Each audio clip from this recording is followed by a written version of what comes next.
well, with all this information, down the line, once again, prediction time, gentlemen, Spawn. I'm going to stick with them. I've been pretty confident the whole way through. I think Flash Wolves are a very good team and that they're finally ready to show it internationally.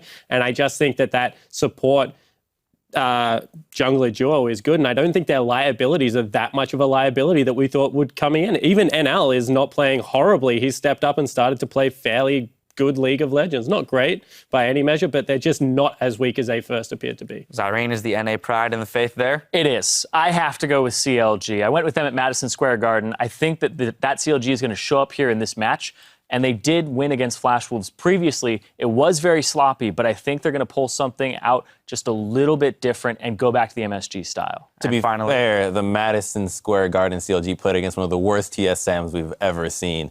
I'm going to go with the Flash Wolves, because they have blue side advantage as well, which opens up a lot of picks for them. The Lulu, the Varus, the Nidalee, the Mord. What is CLG really going to ban here? And I just don't think they're going to make the right choice with what we saw against Ku with the first pick Echo. They're all over the place. Flash Wolves for me. Yeah, I also want to see what counter pick comes out for CLG on the red side, because that could be a big difference here with Zion in the top lane against Stake. All right, split. If CLG are to win, birth themselves into the semifinals for a game, and they absolutely want that. Coming out very outspoken as being a team that can make finals. If you think, who you think has the edge in this match, tweet at LOL Esports, hashtag speed yet on the opponent's side. The Dragons giving the gold to put Flash Wolves in this position is much greater. Doublelift jumps out, binding used. No, Zap actually hits. There's the rocket as well. Doublelift. It was like 15 feet of wall there if you made that flash. Wow. Didn't lose too much CS in this situation. CLG trying to keep tabs on Flash Wolves right now. Zion Spartan giving them a little what for. Doesn't look like they're going to get much out of this. They're really just losing a bit of HP each time they try to engage. Going hard here on the mid turret. Respect given by Maple and the rest of Flash Wolves. Doublelift is it there? Maybe not. They go in after the turret goes down, fight with the damage, and they are going to get taken out. Karsa goes down immediately. Maple living with a sliver of health. That's an L going down now. After they lose one, they keep wanting to go in. And does not want to continue that fight.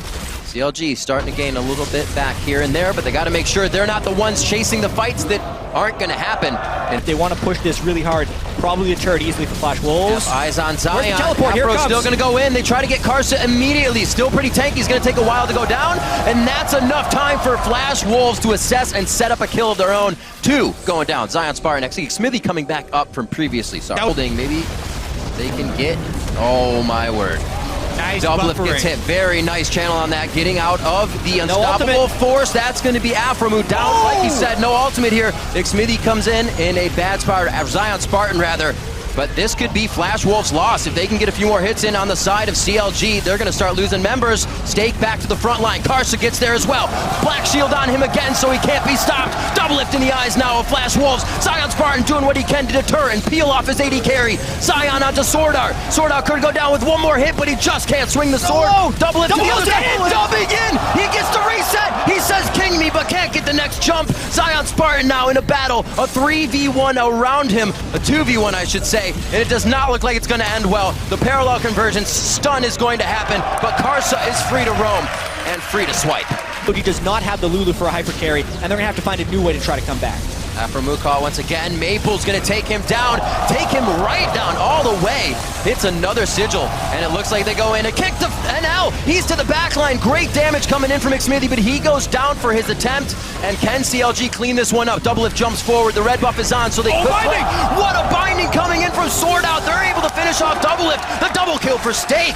Sword Art has been so on point with Morg this game, and Maple is showing people why he was such a hyped mid laner coming out of the LMS. The amount of poke they have been being on him yet. Doublelift, though, with the Bloodthirster did lifesteal that up, so Maple has to poke someone else other than Doublelift if they want to get a real advantage for this siege. Or Stake has to combo his ultimate with it and just kill him. That too. There are going to have to be some very heavy mechanics for the items down for Counter Logic Gaming in these fights. They're able to hold the inhibitor without a turret in front of it. Flash Wolves just looking for it. Pole Belter gets himself in a great spot. Kick back. Stake is going to go down possibly. That's a lot of focus for the tank, and the rest of the team's taking the inhibitor. There's the Chaos Storm from Pole Belter. CLG's trying to chase here, but they're taking damage as they chase. A great binding from Sword Out. That's the headbutt initiation. Rush. So they get Stake. That's his barely touches him. Banshee's Veil into Black Shield. Why would you even try? Pobelster's going to be the one hit. Stake has all day to play around here. He says, come on, guys, let's go. Blindings from Sword Art go to the backside. They miss, but they still have Aphromoo to kill. Taking him down. Pobelter's next. Doublet's going to get hit with some rockets. The binding for Xmithie is forced to be flashed forward with the Buster Shot backwards. Doublet lives for another second, but the distortion now to come in from Maple with a sigil will end him. There's the auto attack. That's 4 down. Xmithie runs for the homestead, and he's not going to be able to do much for the inhibitors. That's the... And CLG would have been able to disengage. They attempted again. These guys are just too tanky. Karsa, pretty damn big right here, takes a full hit from 3 members of Counter Logic Gaming, and they're right back in. Another unstoppable force. 4-member pop-up. Double lift on the outside. They're going to actually have to look away from him. Stake's going to take that in a 1v1. Double kill coming in for NL, looking for a triple kill. That's a triple. That's going to be the quadra. He gets a pentakill. NL, pentakill. Quadra kill earlier on Jinx. He is having a great day. And remember, this guy was on the bench for game 1 here at Worlds. He is coming up huge. There's the teleport. That's going to be the push for the Nexus for Flash Wolves. This makes this group so interesting. Flash Wolves still have a chance for first place in the group. Absolutely crazy. Flash Wolves march down the mid lane. Karsa down in the victory fight, but it doesn't matter. 37 minutes in, Counter Logic Gaming will fall to the Flash Wolves.